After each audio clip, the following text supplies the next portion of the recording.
교독하지 않고 함께 있습니다. We read together in Korean and English, whatever you want. 시작. 그러므로 내가 너희에게 이르노니 목숨을 위하여 무엇을 먹을까, 무엇을 마실까, 몸을 위하여 무엇을 입을까 염려하지 말라. 목숨이 음식보다 중하지 아니하며 몸이 의복보다 중하지 아니하냐. 공중의 새를 보라. 심지도 않고 거두지도 않고 창고에 모아들이지도 아니하되 너희 하늘 아버지께서 기르시나니 너희는 이것들보다 귀하지 아니하냐. 너희 중에 누가 염려함으로 그 키를 한 자라도 더할 수 있겠느냐. 또 너희가 어찌 의복을 위하여 염려하느냐. 들의 백합화가 어떻게 자라는가 생각하여 보라. 수고도 아니하고 길쌈도 아니하느니라. 그러나 내가 너희에게 말하노니 솔로몬의 모든 영광으로도 입은 것이 이 꽃 하나만 갖지 못하였느니라. 오늘 있다가 내일 아궁이에 던져지는 들풀도 하나님이 이렇게 입히시거든 하물며 너희가 보냐 믿음이 작은 자들아. 그러므로 염려에 이르기를 무엇을 먹을까 무엇을 마실까 무엇을 입을까 하지 말라. 이는 다 이방인들이 구하는 것이라. 너희 하늘 아버지께서 이 모든 것이 너희에게 있어야 할 줄을 아시느니라. 그런즉 너희는 먼저 그의 나라와 그의 의를 구하라. 그리하면 이 모든 것을 너희에게 더하시리라. 그러므로 내일을 위하여 염려하지 말라. 내일은 내일이 염려할 것이요 한날의 괴로움은 그날로 족하니라.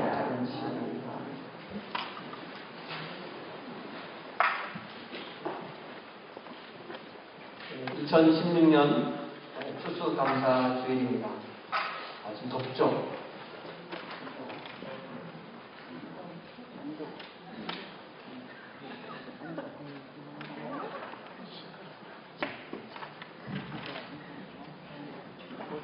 네, 2016년 추수감사 주일입니다. 우리가 추수감사 주일 예배를 드릴 때마다 지난 한 해 동안, 그러니까 작년도 추수감사 주일부터 오늘까지 복 주신 하나님께 감사하며 예배하는 것입니다. 우리는 이미 이렇게 가을 수확물을 혹은 여러분들이 농사를 지은 것을 혹은 여러분이 사신 것을 가져다가 이렇게 하나님 앞에 봉헌하면서 감사를 표현했습니다. 또 우리 헤세드 경배가 찬양팀, 또 우리 성가대, 또 그리고 우리 자매님들의 특별 찬송 어메이징 그레이스 주님 앞에 영광을 돌렸습니다. 이 봉헌과 찬양이 우리의 지난 한 해 동안의 감사를 충분히 표현하는 것이 됩니까? 우리에게는 감사의 마음도 있고 감사의 표현도 있습니다. 사실 생각해보면 우리의 마음과 우리의 표현은 하나입니다. 마음은 있지만 표현은 못해요. 이런 말 하는 분들이 있는데 사실은 별로 신뢰할 만하지 못합니다. 왜냐하면 우리의 마음과 표현은 하나이기 때문입니다. 우리에게 한 해에 한 번씩 이렇게 추수감사 주일이 있다는 것은 무슨 의미일까요? 우리의 마음을 하나님 앞에서 표현하라는 것입니다. 특별히 이게 그냥 감사주일이 아니고 추수감사주일이에요. 그죠? 추수감사주일입니다. 대다수가 농업에 종사하지 않는 오늘날 우리에게는 특별히 추수할 것이 없습니다. 통역기 좀 필요한 분 좀 갖다 주세요. 저 뒤에 통역기. 자, 손들어 펴주세요. 통역기. If you need a transmitter. 통역기가 모자라요. 차 뒤에. 괜찮? 자, 우리가 농사를 짓지 않는데 왜 추수감사를 해야 되나?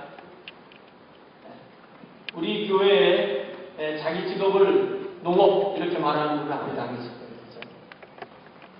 그렇지만 인류는 예나 지금이나 거의 모두 다 농산물, 수산물, 축산물 이렇게 누군가가 농사를 짓거나 바다에 가서 잡은 것이나 이런 그 음식에 의존해서 삽니다.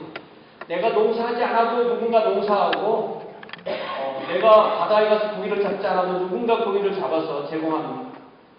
이렇게 먹을 것을 제공하는 분도 그걸 제공하려면 자본이 들어야 되고 또 노동이 들어야 합니다. 우리도 역시 돈을 벌기 위해서 자본을 투자하고 또 노동을 들여서 돈을 법니다. 그리고 우리가 버는 돈으로 제일 먼저 사야 될 것이 뭐냐면 먹을 겁니다. 우리 중고등학교 때 학교 다닐 때 엥겔 지수? 그게 뭐죠? 한 집안의 수입에서 음식물비가 차지하는 비율을 말하는 거죠. 그것이 많으면 많을수록 가난한 가정이다. 뭐 그런 게 있는데요. 이처럼 우리가 가지고 있는 수입에 가장 먼저 써야 될 부분이 먹을 거라는 거죠. 왜냐하면 우리의 생명은 음식에 의존하기 때문입니다. 그리고 우리는 음식을 먹을 때마다 하나님께 감사합니다. 매번 하루에 3끼 식사할 때마다 하나님께 감사 기도를 드리죠. 왜 그렇습니까? 우리는 내가 노동하지 않아도 누군가의 수고를 통해서 내가 음식을 먹으니까 우리에게 그 음식을 먹기 위해서 돈을 벌 수 있는 그 노동할 수 있는 능력, 또 재물을 얻을 수 있는 능력, 또 먹을 수 있는 능력 주셔서 하나님께 감사합니다. 일하고 싶어도 일할 수 없는 분도 있고 재물을 얻고 싶어도 능력이 없는 분도 있고 먹을 것을 구할 수 없는 분도 있고 돈은 있어도 먹을 것을 살 수 없는 분들에게도 하나님의 은혜가 넘치기를 위해서 기도합니다. 우리 이렇게 해마다 추수감사주의를 맞이하면서 무엇보다도 먼저 모든 복의 근원이신 하나님께 감사합니다. 우리의 감사의 대상은 바로 하나님이십니다. 하나님은 세상을 지으시고 우리를 지으시고 우리를 구원하셔서 하나님의 친백성으로 삼으셨습니다. 우리에게 하루하루의 삶을 주시고 지금 여기에서 하나님 앞에서 주어진 삶을 누리도록 필요한 모든 것을 공급하시는 분이 하나님이십니다. 또 우리는 추수감사주의를 맞이하여서 우리는 또한 우리가 사는 이 사회, 또 이 국가, 그리고 이 지구 공동체로 인하여서 감사를 드립니다. 앞에서 말씀드렸듯이 우리가 직접 농사를 짓거나 가축을 기르거나 먼 바다에 나가서 생선을 잡는 것은 아닙니다.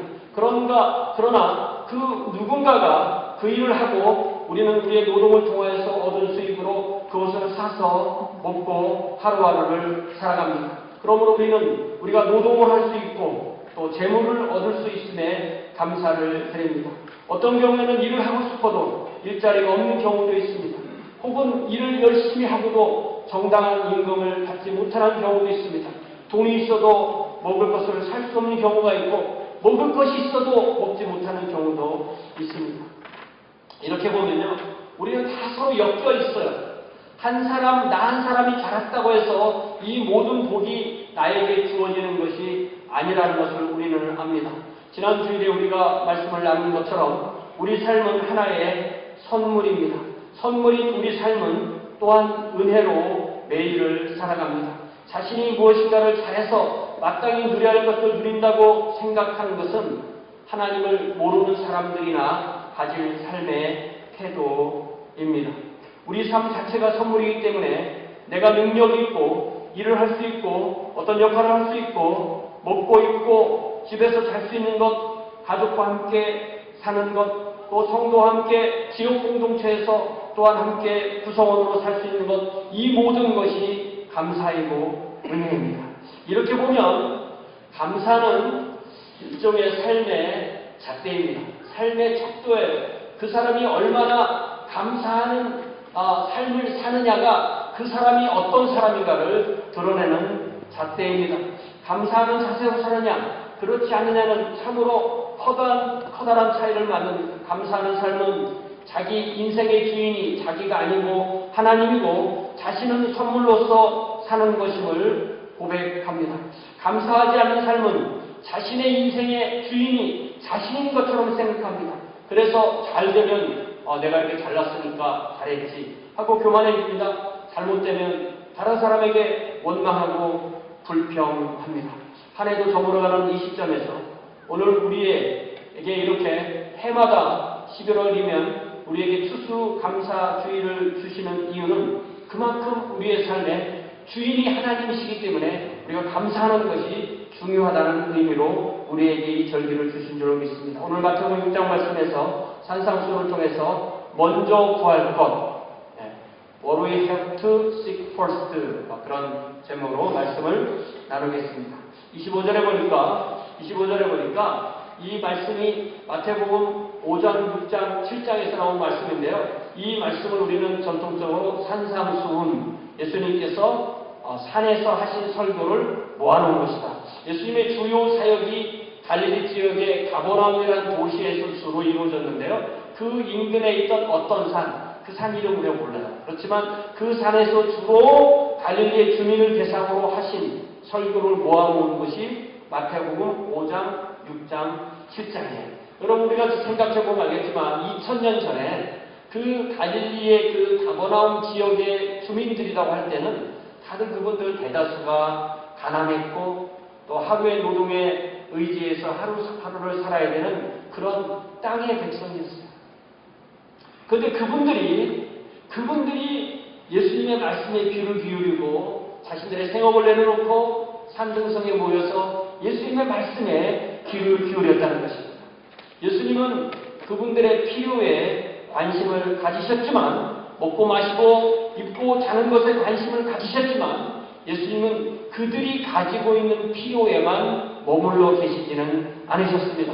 예수님은 그들과 함께 그들의 마음속에 하나님의 왕국에 대한 그 꿈을 심어 주셨습니다. 여러분 예수님의 사도 12명이라고 불리는 사도 대다수가 바로 이 갈릴리 출신이었습니다.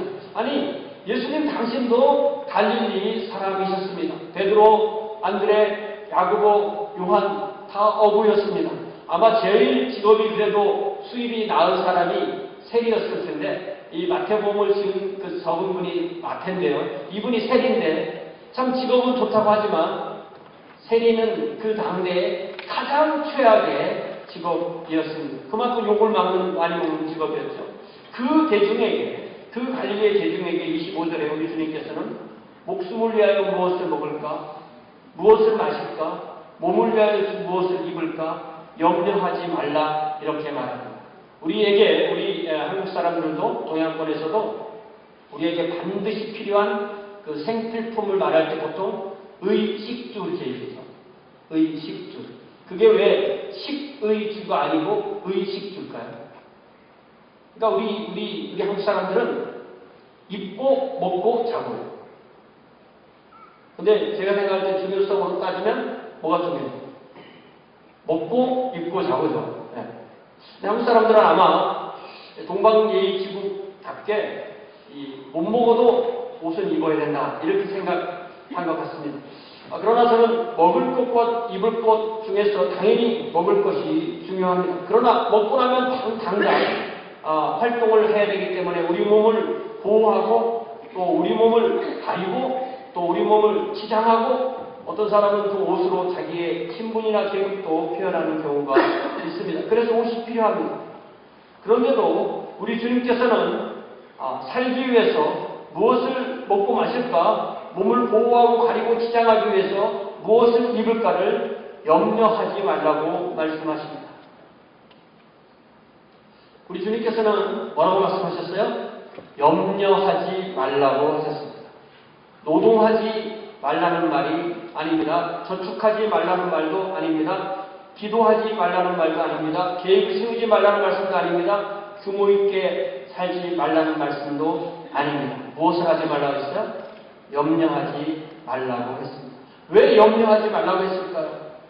우리에게 이 염려, 걱정, 근심 자연스럽게 올라오는 것인데 왜 하지 말라고 하셨냐면 우리 주님께서 이어서 말씀하시기를 목숨이 음식보다 중하지 않니? 몸이 의복보다 중하지 않니?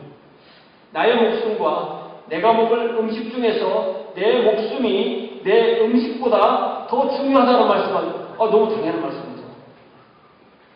목숨과 내 생명과 음식을 놓을 때 음식보다는 목숨이 중요하고 나 자신과 의복을 놓을 때 의복보다는 내 자신이 중요하다고 그렇게 말씀하십니다. 나의 목숨이 누구에게, 그런데 저 말씀을 잘 보면 누구에게 중요하다는 말씀일까요? 나 자신에게는 당연히 중요하죠.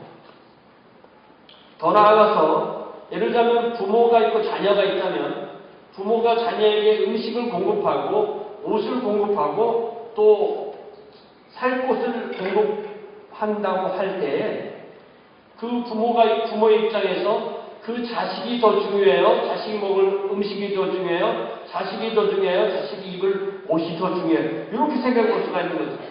네. 아이들이 집에서 내 음식을 먹었다가는 엄마한테 맞춰줄 거야. 네. 남편이 집에 냉장고에 넣었던 음식을 이걸 먹으면 아마 아내한테 맞춰주니까 이렇게 생각하지 않는다는 거죠. 네. 내가 이 옷을 더럽혀도 어머니께 후중을 받긴 하겠지만은 내 생명이 내 옷보다는 중요하다. 이렇게 말씀하시는 거죠. 주객이 전도돼서는 안 된다는 것입니다. 더 나아가서 이 말씀은 하나님께서 보실 때 우리의 생명이 우리의 음식이나 우리의 의복보다 더 중요하다고 말씀하시는 것입니다. 우리의 생명을 살려야 되니까 우리를 옷 입혀야 되니까 우리를 살리셔야 되니까 하나님께서 먹이시고 하나님께서 입히시기 때문에 하나님께서 아깝지 않으시게 공급하시기 때문에 우리가 염려하지 말라는 것입니다.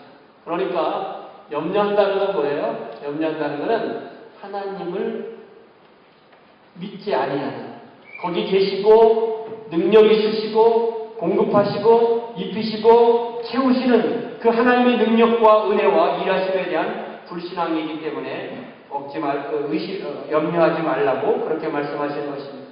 근데 마침 이때 아마 예수님께서 이 말씀을 하시고 계실 때 예수님과 군중이 있는 그 하늘에 아마 새들이 떼를 지어 날아가고 있었나 봅니다. 그래서 예수님께서 이렇게 말씀하십니다. 공중에 새를 보라. 새들이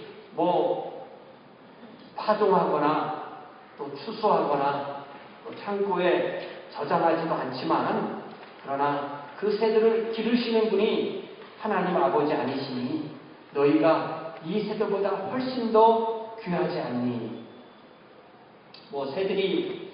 새들도 열심히 살죠. 새들도 와이 저렇게 돌아다니다 보면은 먹을 거 구하러 돌아다니는 겁니다.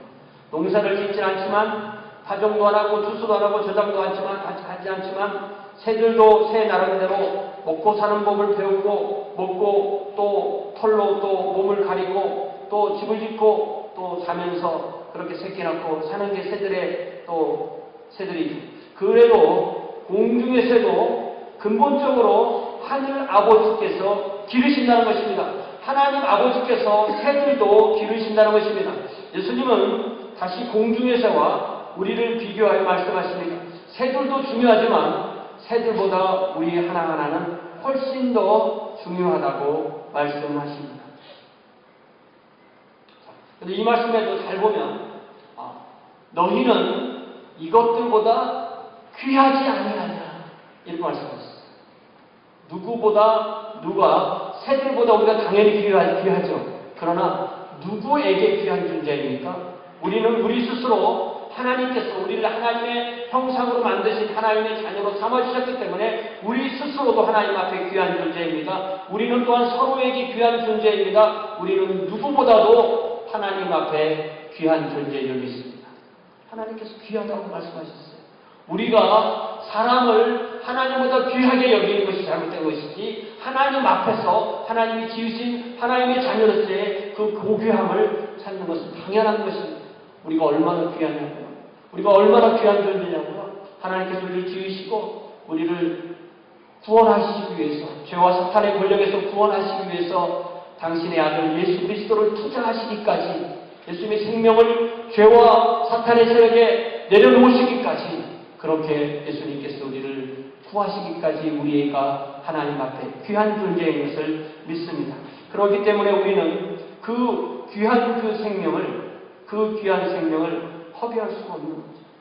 우리가 하나님 앞에 너무나 소중하고 귀한 존재인데 그렇기 때문에 우리는 하루하루를 부지런히 일하고 학생은 부지런히 공부하고 또 자신에게 맡겨진 일을 최선을 다하여 살아야 되는데 그렇기 때문에 염려하며 사는 삶은 참으로 아까운 삶이라는 것입니다. 더 나아가서 예수님께서는 염려하는 예를 27절에 또 들어주십니다. 너희 중에 누가 염려함으로 그 키를 한 30cm 더 낼 수 있겠느냐? 너희 중에 누가 염려함으로 그의 생명을 1시간 정도 늘릴 수 있겠느냐 이렇게 말씀하시죠.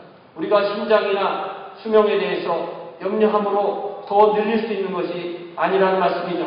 이게 예를 신장이나 수명으로 들었지만 이 말씀 뭐냐면 삶의 주권을 우리가 가지고 있는 것이 아니라는 것입니다. 자녀가 키가 안 크면요 부모가 당연히 자녀의 키를 크게 해달라고 기도해야 돼요. 네, 기도합니다. 너무 크면 또 크지. 제가 또 우리 또 이렇게 너무 큰 그런 것도 또 있으니까 너무 크지 않게 해달라는 분도 있더라고요. 네. 또 수명도 있죠. 수명도. 그러나 우리 주님 뭐라고 말씀하시냐면 염려로 이것이 되는 것은 아니라고 말씀하십니다. 한국에 보면요 희한한 그런 약들이 많아요. 성장탕, 키 크는 약 이런 게 많은데 믿으나 마나요 사실. 이름만 멋있지 알고 보면 별거 아니래. 이번에도 뭐 한국 뉴스 보니까 뭐 제목은 대단한 제목인데 알고 보면 뭐 비타민 탄원물이라고 그렇게 하더라고요. 믿을 수 없는 것입니다. 얼마나 많은 사람들이 이런 것에 시간이나 돈을 또 투자하는지 모르겠습니다. 생명을 연장시키기 위해서 또 읽어보니까 어떤 사람은 자기가 병에 걸렸는데 어린 소년인데 자기를 장례시키지 말고 죽기 전에 냉동시켜달라고. 그래서 그걸 국가를 상대로 소송을 걸어서 이겼어요. 그래서 100년 후에 자기가 깨워서 다시 그때 병을 치료해야 되고. 뭐 그렇게 생명을 연장시킬 수 있을까요? 뭐 그럴 수도 있죠. 그러나 우리가 염려하는 것으로 키가 자라게 하거나 수명을 늘릴 수는 없다는 것입니다. 중요한 것은 얼마나 오래 사느냐, 얼마나 키가 크고 멋진 사람이 되느냐가 아니라 하루하루를 얼마나 멋있게 사느냐가 중요합니다. 하루를 멋있게 살 수 있는 그 사람은 또 하루도 멋있게 잘 살 수 있기 때문입니다. 더 나아가서 28절에 우리 주님은 의복에 대해서 말씀하십니다. 여러분 우리가 조금만 상상해보면 당대에는요 옷이라는 것이 1년에 입을 수 있는 것이 별로 많지 않았을 때예요. 그래서 속옷 한두 벌, 겉옷 한두 벌. 예수님 십자가에 들어가실 때 그 옷을 가져가려고 서로 그 제비를 뽑잖아요. 제가 어릴 때도 이런 양복 있잖아요. 양복 이렇게 하나 맞추면 집 안에 이렇게 걸어놨어요. 그러면은 밤에 잘 때 도둑이 와서 이 양복을 가져갔어요. 입을 것이 그렇게 없었던 그런 시대였던 것입니다. 그러나 오늘날 우리는 옷장마다 옷이 가득하죠. 그죠? 우리가 이 거라지 세일을 통해서 옷을 자꾸 돌리지 않으면 새 옷을 갖다 넣을 그럴 공간이 없습니다. 그렇기 때문에 우리는 의복을 위하여 염려한다. 이 말을 좀 특별히 남자들은 좀 이해를 못할 수가 있습니다. 옷이라는 게 뭐예요? 옷이라는 게 몸을 보호하기도 하고 또 몸을 가리기도 하고 또 몸을 아름답게 만들기도 하고 보여줄 것은 보여주고 보여줘서는 안 되는 것은 안 보여주고 옷을 딱 입으면 딱 더 멋있어 보이게 하는 게 옷이라는 거예요. 그런데 우리 주님은 이렇게 중요한 옷에 대해서 그렇게 염려하지 말라고 말씀하십니다. 왜냐하면 우리 주님은 그 하나님의 그 주권을 말씀하시면서 그때 아마 우리 주님께서 말씀을 하실 때 주변에 아마 꽃들이 많았던 것 같아요. 그 야생화들이 많았을 건데 거기에 백합화라고 하는 우리는 이 백합화가 하얀 꽃인 것 같은데 지난번에 송기술에 가니까 빨간 꽃을 보여주면서 이게 백합화라고 하더라고요. 잘 모르겠습니다.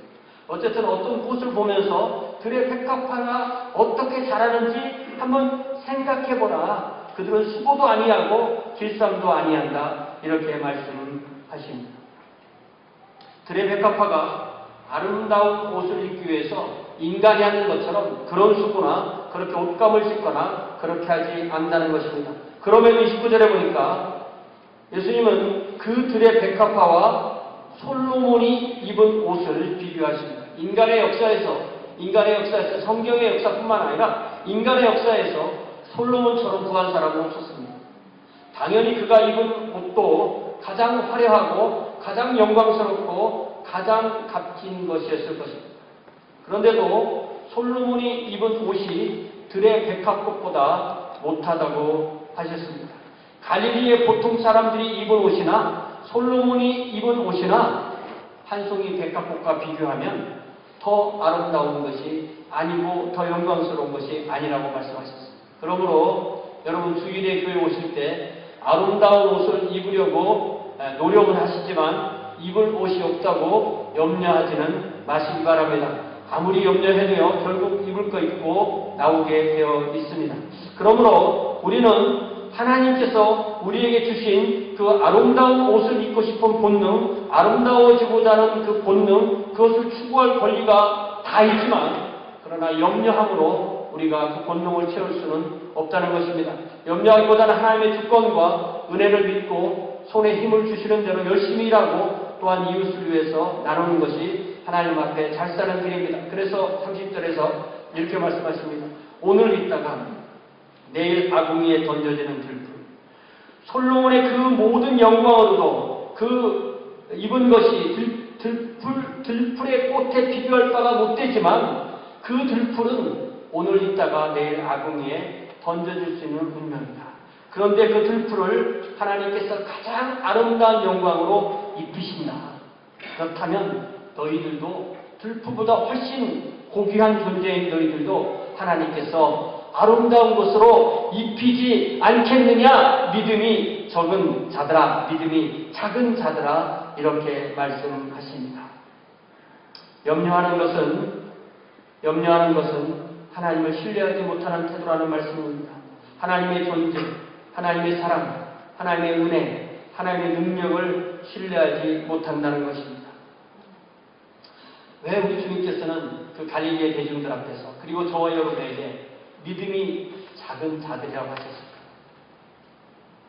이 말씀을 하실 때 우리 주님은 연민의 정이 가득하셨을 것입니다.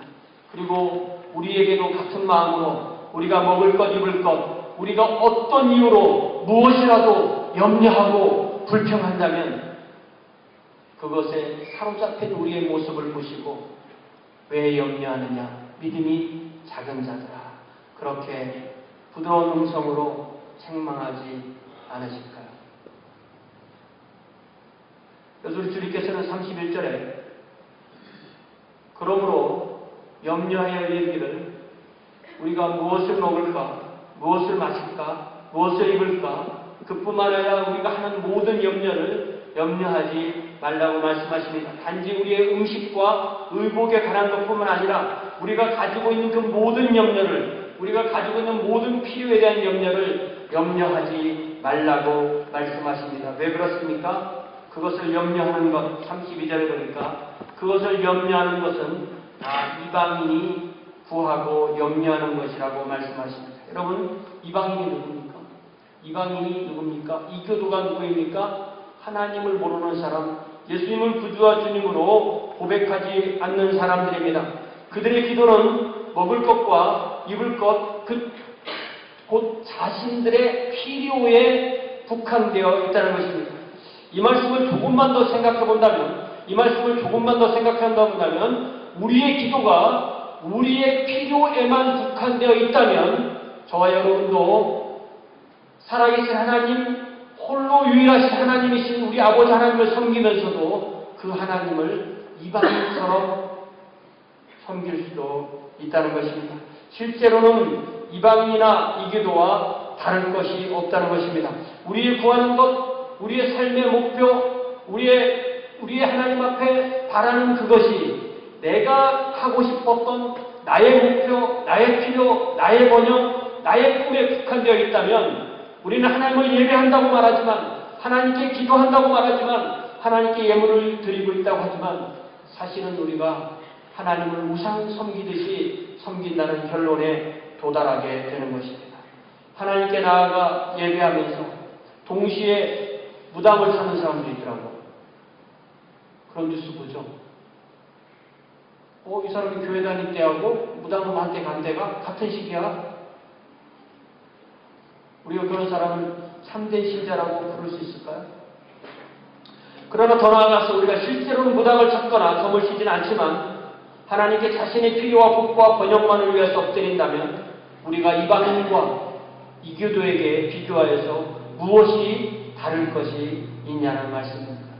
예수님은 갈릴리 군중에게 그리고 오늘 우리에게 필요한 그 모든 것은 하나님이 이미 알고 계시고 공급하시고 계시고 또한 그것을 우리에게 사랑으로 채우시기 때문에 우리가 지금까지 살아왔기 때문에 하나님 앞에 염려하지 말라고 그렇게 말씀하시는 것입니다. 그러면서 염려하지 말아라. 너희에게 필요 있을 것을 하나님께서 하신다. 염려하지 말아라. 그러면서 32절에서 갈릴리의 군중들을 33절로 넘어가면서 갈릴리의 군중을 이 하늘에 이 땅에서 하늘로 그들의 시선을 바꿔 놓으십니다. 그렇기 때문에 여러분은 먼저 하나님의 왕국과 그분의 의를 구하세요. 이렇게 말씀하십니다. 사랑하는 여러분, 우리 주님께서 이 세상에 왜 오셨습니까? 예수님이 이 땅에 오신 목적이 무엇입니까? 예수님이 이 땅에 오신 목적이 무엇입니까? 예수님의 목적은요, 하나님의 목적과 같은데 그것은 하나님의 왕국을 세우는 것입니다. 하나님의 비즈니스와 예수님의 비즈니스는 같은 것입니다. 만약 이것이 같지 않으면 삼위일체 하나님이 아니십니다. 예수님은 이 땅에 오시면서 회개하라. 하나님의 왕국이 가까워야 한다고 말씀하셨어요. 다시 그 동일한 왕국을 갈릴리의 그 군중들에게 말씀하십니다. 하나님의 왕국을 위하여 기도하세요. 하나님의 의가 이루어지기 위해서 기도하세요. 그렇게 그들을 초청합니다. 우리의 기도, 우리의 삶, 우리의 꿈, 우리의 목표가 성부 하나님과 성자 하나님의 그것과 같은 것이 아니라면 우리는 하나님과 다른 길을 걷고 있는 것입니다.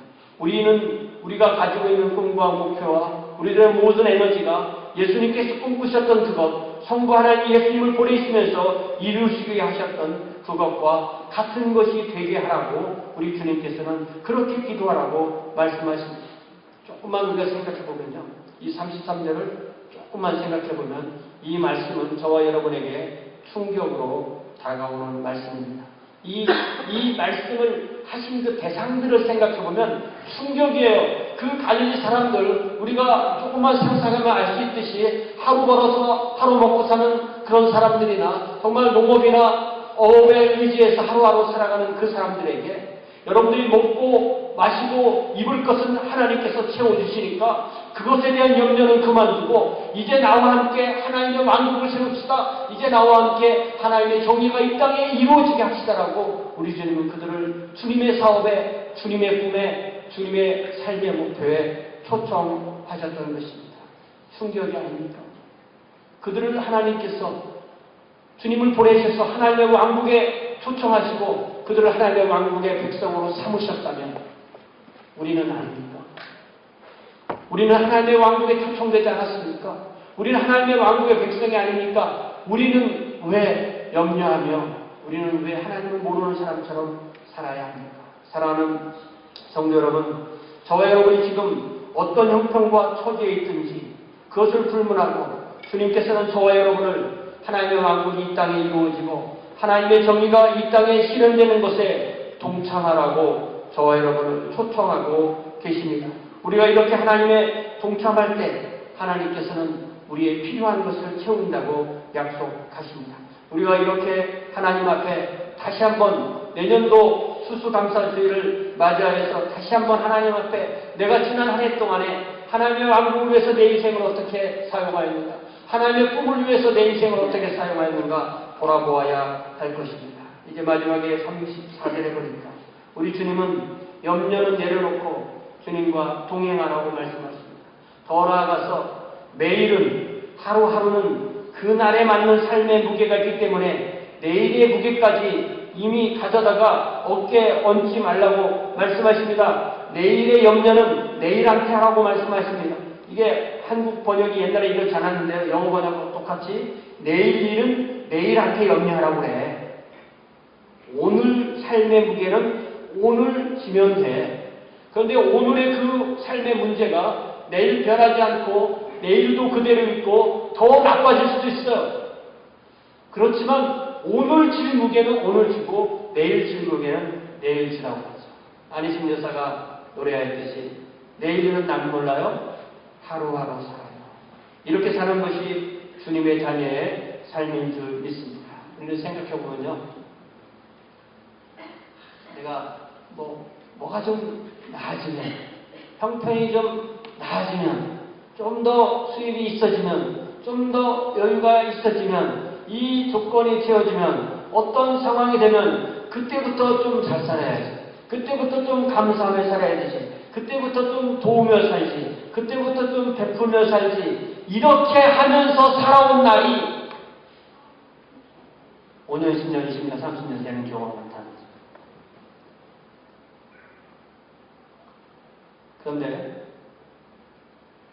그런데 내년이 5년 후가 지금보다 더 나아질 꿈을 꿀 수는 있지만 나아진다는 보장은 없습니다.